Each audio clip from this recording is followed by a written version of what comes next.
când aripa-i dorul, marea când trec cu vaporul, dorul meu când își ia zborul, nu uit de cântecul meu.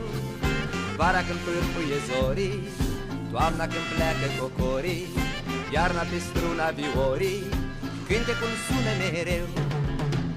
Inima mea e Moldova,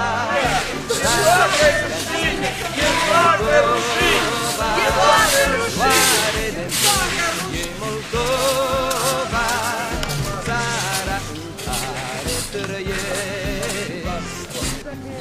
Salutare de partea mea, prietenului meu, domnule Osafi.